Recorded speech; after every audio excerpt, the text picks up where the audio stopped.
اور اگر ومن لم یحکم بما انزل اللہ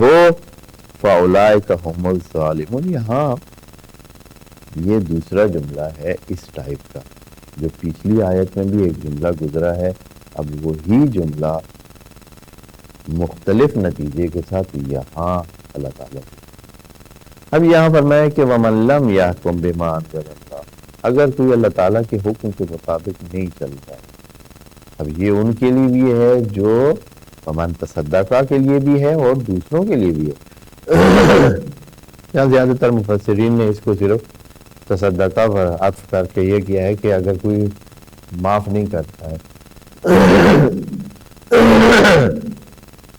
تو اس کو چاہیے کہ حکم خدا پر چلے اور پھر اس کو قصاص کرے۔ لیکن یہاں اللہ تعالیٰ تو کلی طور پر ایک نیا جملہ فرماتا ہے اور اس میں دونوں طرف شامل ہے، یعنی یہ اللہ تعالیٰ صرف اس کو نہیں کہہ رہا ہے جس نے انتقام لینا ہے، بلکہ ان کو بھی کہہ رہا ہے جن سے انتقام لینا ہے، کیونکہ وہ بعض اوقات کہتے ہیں کہ بھائی ہم قبول نہیں، ہمیں قبول نہیں ہے کہ تو ہمارا بندہ مارے۔ ٹھیک ہے، ہمارے بندے نے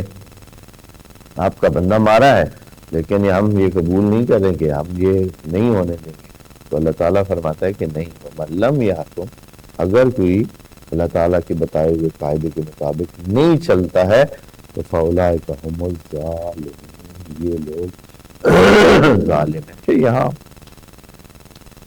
پچھلی آیت میں کیا کہا تھا، ذرا دیکھیں ان دو جملوں کو تھوڑا سا فرق رکھتے ہیں۔ وہاں کلی طور پر اللہ تعالیٰ نے بتایا کہ ہم نے تورات نازل کی ہے جس میں نور اور ہدایت ہے، اور آخر میں فرمایا تھا وَمَن لَمْ يَحْكُمْ بِمَا أَنزَلَ اللَّهُ فَأُولَٰئِكَ هُمُ الْكَافِرُونَ،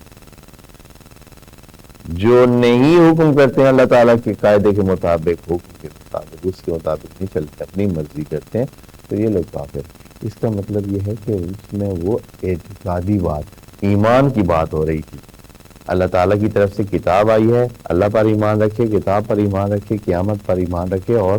یہ مانے کہ جو کچھ کتاب میں ہے یہ اللہ تعالیٰ کی طرف سے۔ اگر اس کو کوئی نہیں مان رہا ہے تو وہ کافر ہو جائے گا، کافر ہی ہو جائے گا، چونکہ جو عقیدے کے حوالے سے جو چیزیں ہیں نہیں مان رہا ہے تو کافر ہو جائے گا۔ اب یہ دوسری بات ہے، اس جملے میں اللہ تعالیٰ نے کچھ بتائی ہے، کیا قصاص کی بات کی ہے، معاشرتی مسائل پہ بات کی ہے، تو یہاں اگر وہ فرما رہے ہیں کہ اگر کوئی عمل نہیں کرتا اللہ تعالیٰ کے مطابق تو یہ ظالم ہے، چاہے وہ جن کا نقصان ہوا ہے وہ عمل نہیں کر رہے ہیں، یا وہ جو جنہوں نے نقصان کیا ہے وہ عمل نہیں کر رہے ہیں، تو اللہ تعالیٰ نے یہاں نہیں کہا ہے کہ یہ کافر ہیں، یہاں کہا ہے کہ وہ ظالم ہیں۔ جملہ وہی ہے وَمَن لَمْ يَحْكُمْ بِمَا أَنزَلَ اللَّهُ فَأُولَٰئِكَ هُمُ الظَّالِمُونَ، یہاں ہم الظالمون، پچھلی آیت میں ہم الکافرون، اگیا ایک اور آیت آئی جس میں ہم الفاسقون، تین آیات ایک جیسی لیکن نتیجہ مختلف ہے۔ اب ادھر اعتقادی بات تھی، تورات کے نزول کی بات کی ہے، تو جو نہیں مانتا ہے وہ کافر، یہاں قصاص کی بات کی ہے، اور اس قصاص میں اگر کوئی نہیں مانتا ہے اور اپنی مرضی کرتا ہے خدا کے قانون تو یہ ظالم ہے۔ ظالم مطلب یہ ہے کہ یہ اپنی اسی زندگی میں نقصان کریں۔ کیا نقصان کریں گے؟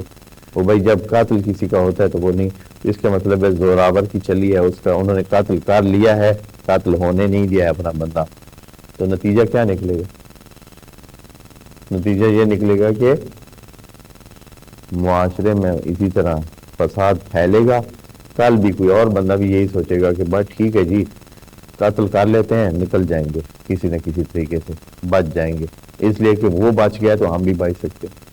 تو نتیجہ یہ ہے کہ قتل رائج ہو جائے گا، زیادہ قتل کرنے کی طرف وہ جلدی جائیں گے قتل کرنے کی طرف، تو معاشرے کا نقصان ہوگا، آپس میں زندگیاں تلخ ہوں گی، زندگیوں کا سکون برباد ہوگا، تو یہ ظلم ہے اپنے اوپر، یعنی یہ جو کام کر رہے ہیں کہ اللہ تعالیٰ کے قاعدے کے مطابق نہیں کر رہے ہیں، تو یہ اپنے اوپر ظلم، اپنا نقصان ہے، یہ صرف کفر نہیں ہے، اللہ تعالیٰ کو چھوڑیں، اللہ تعالیٰ چاہے اس میں ہو یا نہیں، اگر ایسا کرتے ہیں کہ قاتل کوئی کرتا ہے اس کو وہ جان چھڑا لیتا ہے، بچ جاتا ہے، اسے کچھ نہیں ہوتا، نتیجہ یہ ہے کہ دوسرے دن ایک اور بھی کرے گا، تو بھائی کچھ نہیں ہوتا. ابھی تو باقاعدہ لوگ اس طرح ہیں کہ جیسے کمزور سزائیں ہوتی ہیں ان کو طریقہ کار پتہ ہوتا ہے یہ کریں تو پھر قاتل سے بچ جاتے ہیں,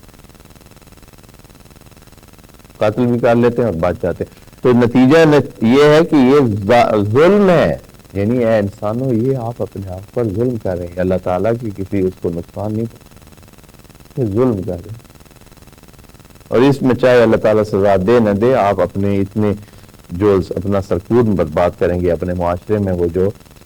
آرامش ہے, وہ جو امن امان ہے, اس کو تباہ کریں گے تو یقیناً کیا ہو جائے گا, آپ کا سکون تباہ. بس اس آیت کے آخر میں اور اس آیت میں, آیت ساری ایک جیسی ہے لیکن نتیجہ اس کا ہم الکافرون, اس آیت میں ہم الفاسقون. وجہ یہ ہے کہ وہ عقیدے کی بات ہے, زیادہ تر عقائد کی بات وہاں اس آیت میں ہے. اس میں کس کی بات ہے,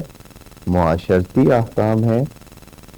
جرم اور جرم کے بدلے میں اللہ تعالیٰ کے احکام ہے. اگر ان کو نظر انداز کوئی کرتا ہے تو یقیناً معاشرے میں بگاڑ پیدا ہوتا ہے, معاشرے میں